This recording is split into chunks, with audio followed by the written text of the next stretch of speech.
Écoutez, je pense que cette contre-offensive, à mon avis, n'a jamais vraiment existé.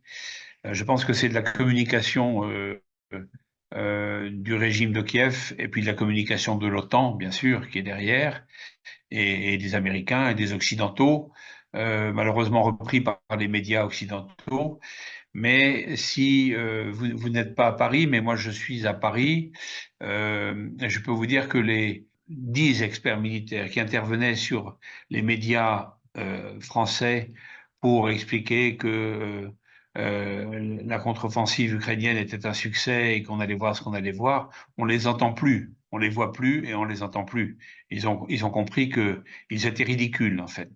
Donc cette contre-offensive est un leurre, en bon français. C'est une invention, qui n'a jamais existé réellement. On voit bien d'ailleurs que ça pose des problèmes à Kiev aujourd'hui, où il y a des dissensions très fortes, manifestement, entre Volodymyr Zelensky et le général Zaloujny et un certain nombre de militaires qui commencent, je pense, à comprendre l'impasse dans laquelle ils sont aujourd'hui. On voit bien d'ailleurs ce qui est en train de se passer à Avdiivka aujourd'hui même.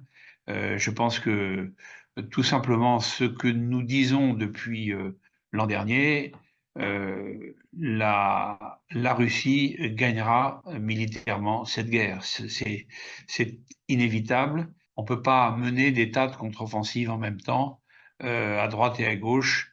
On épuise le potentiel humain et le potentiel militaire, le potentiel matériel.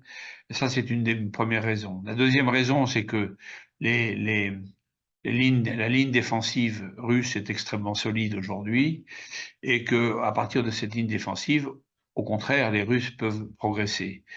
Et puis, alors, il y a bien sûr je dirais la disparité du soutien matériel apporté par l'OTAN et les pays de l'Union européenne, parce que c'est pareil, l'OTAN, l'Union européenne, la disparité de ces matériels, la difficulté de les entretenir, de les maintenir, etc. Et puis surtout, je crois qu'il y a le véritable problème, c'est que maintenant, euh, qui amène la défaite, à mon avis inéluctable, des forces armées ukrainiennes, c'est le manque d'hommes, c'est le manque de soldats aguerris, formés et dont le moral est à la hauteur. Je pense que c'est le problème numéro un aujourd'hui, je pense, des forces armées ukrainiennes. Voilà pour les raisons pour lesquelles, à mon avis, cette contre-offensive n'a jamais eu lieu vraiment. Elle était vouée à l'échec et je crois que maintenant le général Zaloujny l'a bien compris en ce qui le concerne.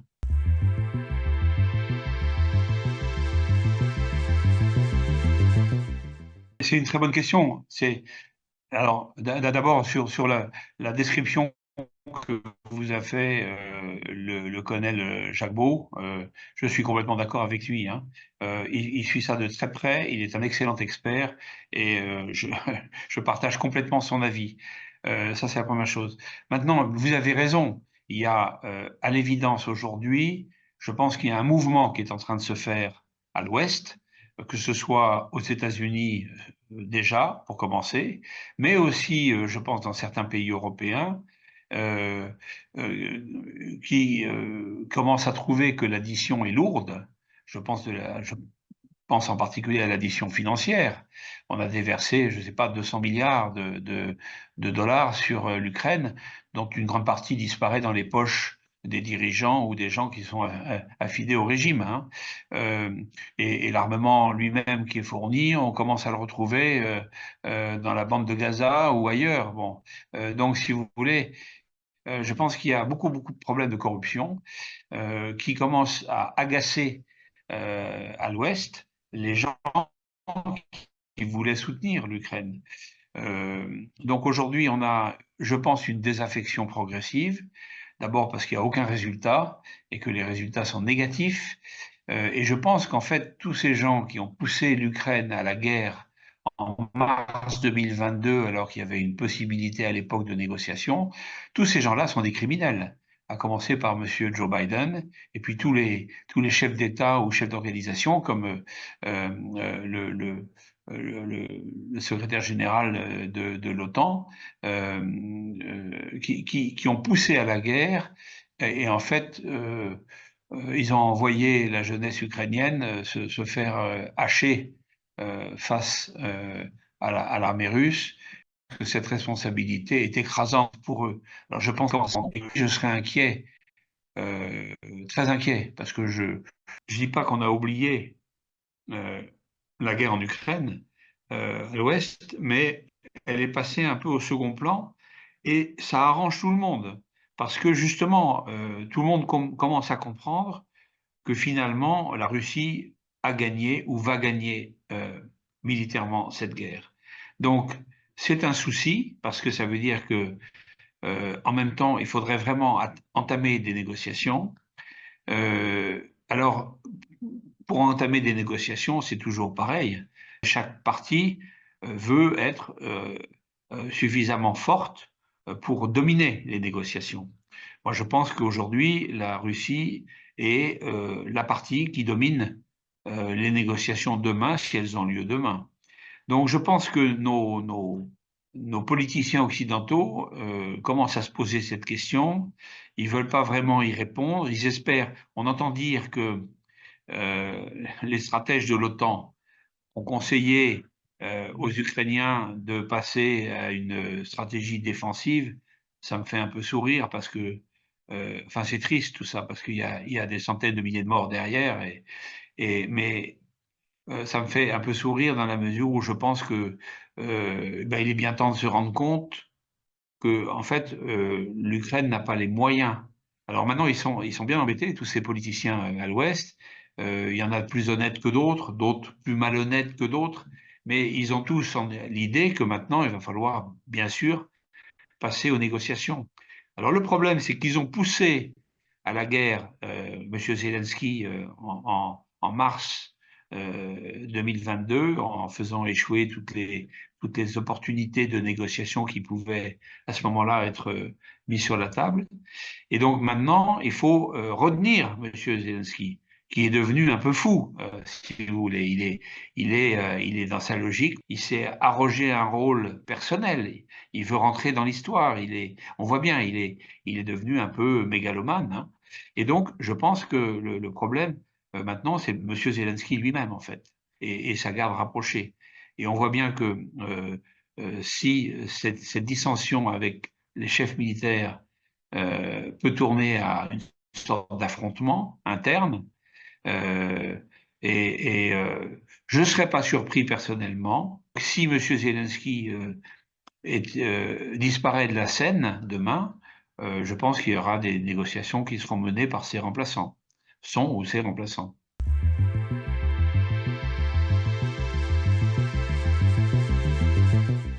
Je me rappelle de notre éminent ministre de l'économie et des finances, Monsieur Bruno Le Maire, qui avait dit, vous vous rappelez, on fera une guerre totale à l'économie russe qu'on mettra par terre. Bon, en réalité, je crois que l'économie russe a fait un bond en avant, probablement grâce à trouver un système d'alliance économique en particulier avec les BRICS qui se renforce.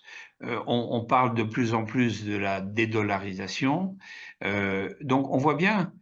Alors je pense que en Occident, en France en particulier, on disait mais euh, le président Poutine est isolé. Il est, oui non, il est isolé par rapport aux Occidentaux. Mais ce qui est dommage pour moi personnellement comme occidental et comme Français patriote, je regrette infiniment cette situation. Mais en réalité, le président Poutine a les trois quarts de l'humanité derrière lui aujourd'hui, en réalité, si on regarde la carte du monde. Donc, oui, la diplomatie russe a été très active. Je pense d'abord que vous avez un président qui est quand même un personnage qui est un homme d'État. Et puis, il sait très bien s'entourer puisque il a un ministre des Affaires étrangères qui est, je pense, remarquablement professionnel. Donc, Monsieur Lavrov, c'est à mon avis un des grands diplomates de ce siècle.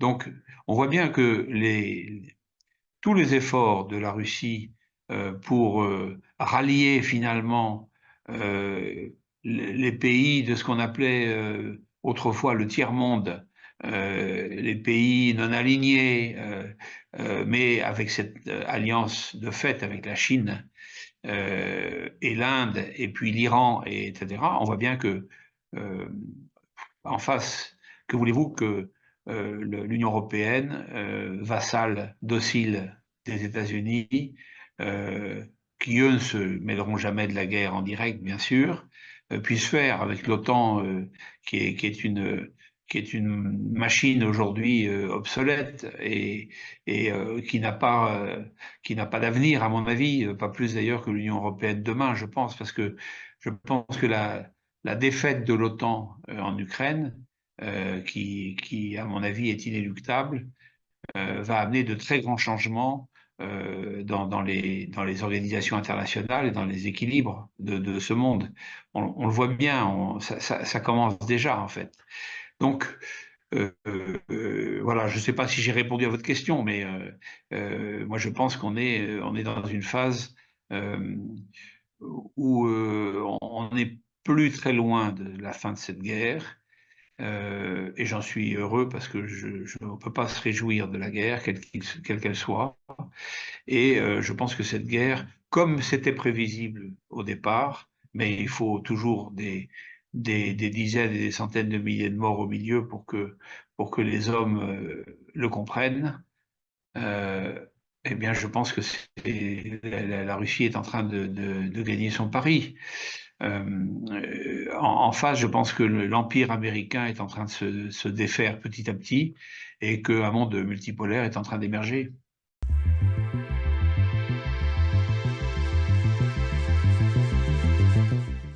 Moi, écoutez, je trouve, enfin, c'est un avis personnel, hein, mais je trouve que le président Poutine a fait preuve dans toute cette affaire d'une sagesse, d'une retenue, comme on dit en français, extraordinaire.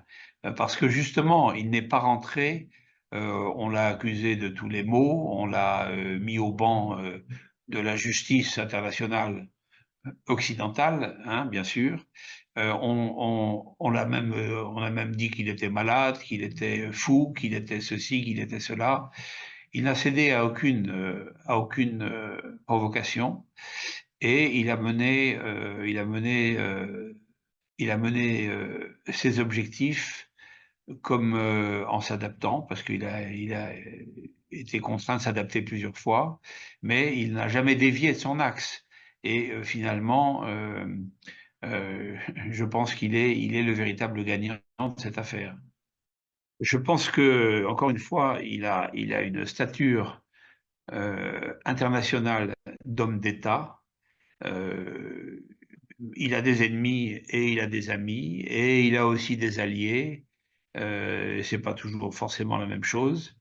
Euh, il a été, si on fait l'histoire, un peu l'historique des relations de la Russie depuis la fin de l'Union soviétique, l'arrivée au pouvoir de Boris Yeltsin et puis ensuite du président Poutine, euh, cette histoire a été marquée au début par une volonté forte de se tourner vers l'Ouest. On l'oublie aujourd'hui, mais il y a eu une véritable volonté de se tourner vers l'Ouest. Et c'est l'Ouest qui a trompé ou déçu de manière systématique la volonté de la Russie de se rapprocher d'elle. Moi, je le regrette parce que je pense euh, qu'il aurait été extraordinaire de pouvoir réaliser ce rêve du général de Gaulle d'une Europe allant de l'Atlantique à l'Oural. Et je pense que pour le moment, on en est aujourd'hui malheureusement très loin, compte tenu en particulier de la politique européenne, de la politique française, depuis Nicolas Sarkozy envers la Russie. Euh, Jacques Chirac avait une autre attitude. Nicolas Sarkozy, François Hollande et Emmanuel Macron, eux, ont en permanence gâché cette possibilité de faire une Europe avec un pôle ouest et un pôle est, un pôle occidental, un pôle oriental, qui aurait inclus la Russie. Je pense que nous, Européens de l'Ouest, avons une énorme responsabilité dans tout ce qui s'est passé depuis maintenant février 2022, parce que nous n'avons jamais euh, pris la main que nous tendait en particulier le président Poutine, dès les débuts de son accession au pouvoir. Moi, je le regrette parce que je pense que les intérêts français dans tout ça n'y trouvent pas leur compte, hein, que nous avons euh, délaissé nos intérêts propres pour nous soumettre à la volonté américaine et otanienne. Et donc, je regrette tout ça profondément, mais je comprends parfaitement sa, comment dirais-je, sa politique et sa détermination donc à changer de paradigme. Et donc, il s'est ouvert en particulier à l'Orient, il s'est ouvert à la Chine, à l'Iran, à l'Inde. Vous aviez, vous Russes, déjà beaucoup de contacts avec l'Inde, etc. Mais tous ces pays qui sont en devenir et qui représentent une masse extraordinaire d'hommes et de moyens, euh, aspirent aujourd'hui à un équilibre international un peu plus tolérant, un peu plus ouvert, un peu plus pacifique, entre guillemets. Moi, je vois, par exemple, l'Iran est diabolisé depuis 40 ou 50 ans.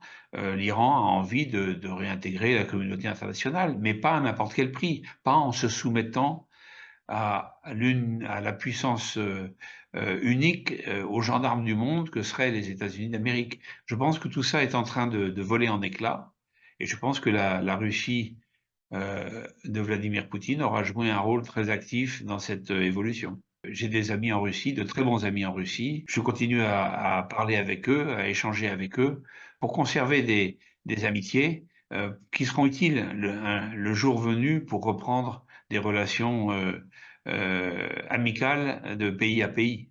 Nous avons une histoire tourmentée, hein. Il y a eu la grande armée de Napoléon qui est allée jusqu'à Moscou. Vous n'en avez pas gardé un bon souvenir, et on peut le comprendre. Nous, on a eu aussi les Cosaques sur les Champs-Élysées, hein. Malgré ça, on s'est toujours retrouvés parce qu'on a je pense, un socle culturel et spirituel commun. Moi, j'ai beaucoup d'admiration pour Dostoïevski et nombre de Français aiment la littérature russe et je sais que nombre de Russes aiment la littérature française et on a beaucoup en fait de points communs. Et donc, il faut à tout prix préserver ça pour l'avenir parce que je pense que le monde a besoin de la France, d'une France grande, libre, souveraine, indépendante, ce qu'elle n'est pas aujourd'hui, et le monde a besoin d'une Russie forte, libre, indépendante, qui rayonne comme elle le fait aujourd'hui. On a besoin de ces équilibres, voilà. Et donc, je pense que ces deux nations européennes, la Russie euro-asiatique, c'est vrai, tournée vers l'Asie, mais ce sont des nations qui ont un bout d'histoire en commun. Je pense en particulier, vous voyez, ce symbole de la villa Normandie-Niemen à Moscou, où l'attaché de défense français a ses quartiers aujourd'hui, c'est tout un symbole pour moi, hein, qui suis ancien militaire. Toutes nos chances de restaurer un jour notre amitié ancienne. Merci à vous et désolé pour ces petits problèmes techniques, hein. On essaiera de faire mieux la prochaine fois.